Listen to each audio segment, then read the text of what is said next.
To game da sakamako na baya-bayan nan dangane da ayyukan da jami'an tsaron ke yi don samar da zama lafiya da kwanciyar hankali mai ɗorewa a cikin ƙasar tamu ta jamhuriyar Nijar musamman da jihar Talabiri, yankin da rundunar niyya ke gudanar da ayyukanta, inda a farkon wannan makon irin jan kokarin da jami'an tsaron ke ya sa kura ta kwanta daga wannan wuri zuwa wancan. Ire-iren sintiri wato patrol da jami'an tsaron ke yi ya ba su damar kama wasu mutum 6 da ake zargi suna da alaka da harkokin ta'addanci. 3 daga cikin waɗannan mutanen an kama su ne a Tammu, yayin da sauran 3 aka kama su a Samira. Dukkansu ana zargin su da cewa masu larwai ne, ma'ana suna sa ido akan kai kawon sojoji domin su ba 'yan ta'adda labari, saboda haka suna hada baki ne kenan da 'yan ta'adda. Tuni dai aka miƙa su ga rundunar yaƙi da harkokin ta'addanci wadda za ta ci gaba da gudanar da bincike a kansu don tabbatar da irin yadda suke yi ma ta'addancin hidima. Duk da cikin jihar Talabiri, amma wannan karo inda rundunar sojojin Kundumbala na Almahau ke gudanar da ayyukanta.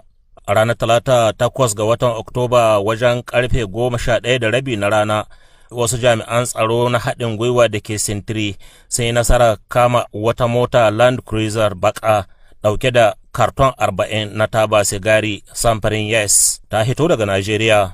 An kama motar ne a garin Sukutu da ke yankin Tandikandiya, tazarar kilomita 7 daga yamma ga Damana, sannan kilomita 69 daga kudu maso yammacin Hilinge.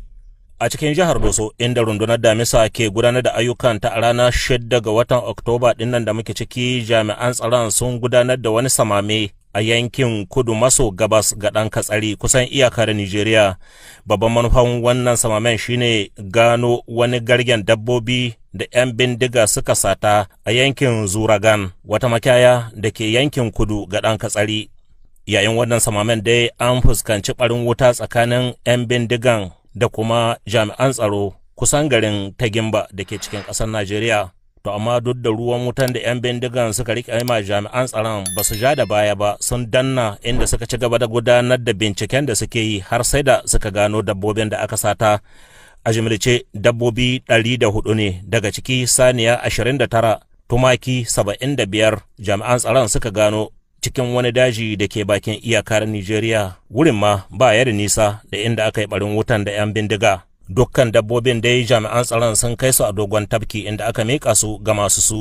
A cikin jihar Tawa, inda rundunar shara ke gudanar da ayyukanta, ayyuka masu ɗimbin yawa ne jami'an tsaron suka gudanar daga ranar 4 zuwa ranar 5 ga watan Oktoba ɗinnan da muke ciki dangane da yakin da suke yi da ƙungiyoyin 'yan bindiga. Ta haka ne a ranar 4 ga watan Oktoba jami'an tsaron sun kama wasu masu fataucin makamai a garin Iklafan da ke arewa ga Abalak, bayan an yi musayan wuta tsakanin jami'an tsaron da kuma 'yan bindigan da ke cikin motoci biyu. Duk da cewa dai 'yan bindigan sun yi nasarar tserewa, to amma jami'an tsaron sun kama ɗimbin makamai da harsasai, haka zalika da waɗansu kayayyaki barkatai. Ɗaya daga cikin mutanen da ake tuhumar, Ibrahim Muhammadu, an kama shi an kuma miƙa shi ga hukumomi domin gudanar da bincike a kan shi. Babu dai wanda ya rasa ransa ko kuma ya samu rauni daga cikin jami'an tsaro lokacin da aka yi wannan farmaki. A ranar 5 ga watan Oktoba, jami'an tsaron har ila yau sun gudanar da wani samame a wajen Makkal, biyo bayan wasu bayanan sirri da jami'an tsaron suka samu da ke cewa an ga wasu 'yan bindiga a wajen. Wannan samamen dai ya ba da damar kama 'yan ta'adda 2 waɗanda ba su jima ma da zauwa daga Najeriya ba. A yankin jihar Maradi, inda rundunar farauta bishiya ke gudanar da ayyukanta, wani kutse da 'yan bindiga suka kai a farkon wannan makon cikin garin Ɗan Katami ya ba su damar yin awon gaba da mutum 8, maza da mata. Da lokacin da jami'an tsaro suka samu labari sun gaggauta sun kai ɗauki a cikin gaggawa, inda suka yi nasara kubuto dukkan mutanen da aka yi garkuwar da su, suka maido su lami lafiya. A wani fanni kuma, cikin wani samame na yau da kullun da jami'an tsaron ke yi wanda aka yi ma suna da bazara, jami'an tsaron sun yi ma 'yan bindiga kwanton ɓauna. Su dai waɗannan 'yan bindigan ana zargin su ne da satan mutane, haka zalika da dabbobi. Kwanton ɓaunan ya ba da damar kama ɗaya daga cikin 'yan bindigan, sannan kuma an sami bindiga ɗaya a kakaran set da kuma kubutar da dukkan mutanen da 'yan bindigan ke garkuwa da su, haka zalika da dukkan dabbobin da suka sato waɗanda aka miƙa ga masu su. A yankin gabashin ƙasar nan, musamman cikin jihar Difa, inda rundunar haɗin gwiwa ke gudanar da ayyukanta, ayyuka masu ɗimbin yawa ne ko a wannan karan jami'an tsaron suka yi a 'yan kwanakin baya-bayan nan don yakin da suke yi da harkokin ta'addanci domin samar da zama lafiya da kwanciyar hankali mai ɗorewa a yankin.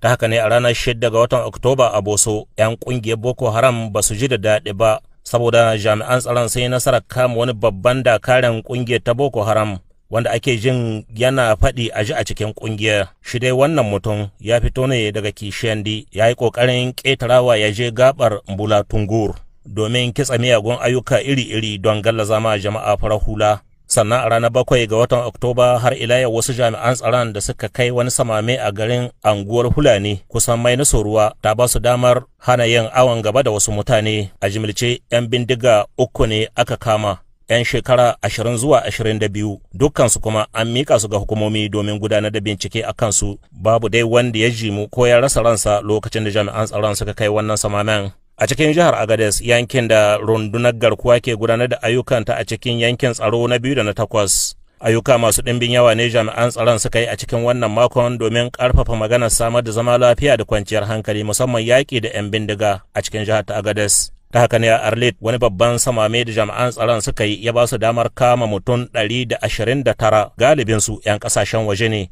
domin akwai 'yan Nijeriya 75, 'yan ƙasar Chad 11, sannan 'yan ƙasar Sudan su 2. Kana ɓangaren Nijar akwai mutum 28 waɗanda su jami'an tsaro sun bincike su ne domin su tantance takardunsu. Shi dai wannan samame na haɗin gwiwa ne tsakanin police, gendarmerie da kuma Garde National, wanda ba shakka gwamnatin ta kaddamar da shi ne domin yaƙi da kwararar baƙin haure masu ratsa jihar ta Agadez domin neman isa ƙasashen Turai. Dabra da haka wani samame da aka yi masu sunan Tagmirt, wanda aka kaddamar a cikin hamadar Sahara, ya ba jami'an tsaron damar kai samame a cikin yankuna a Samaka da kuma Tikikiten. Duk da cewa wasu daga cikin mutanen da ake zargin sun yi nasara sun sullace sun tsere, to amma jami'an tsaron sun ci gaba da ƙarfafa binciken da suke yi daga wannan wuri zuwa wancan domin rigakafin duk wani ɓanna da ake yi a cikin yankin, musamman fataucin miyagun ƙwayoyi da makamai da ake yi a cikin wannan yanki. To a cikin wannan samamen ne jami'an tsaron suka yi nasarar kama 'yan bindiga 4 suna sanye da tireyi na sojoji, kuma an kama su ne kusan rijiyar Tirawen suna bisa moto 2.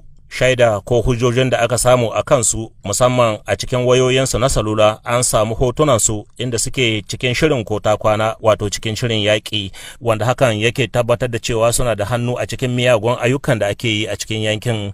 Saboda haka ya ku 'yan ƙasa maza da mata, babba da yaro, kusan da cewa jami'an tsaron na ci gaba da wannan aikin ne don samar da zama lafiya da kwanciyar hankali a gare ku. Dalili kenan suke ci gaba da yin kira gare ku ku ci gaba da ba su haɗin kai da goyon baya ta hanyar ba su labarin duk wani abun da kuka ji ko kuka gani wanda ba ku yarda da shi ba a cikin yankin ku.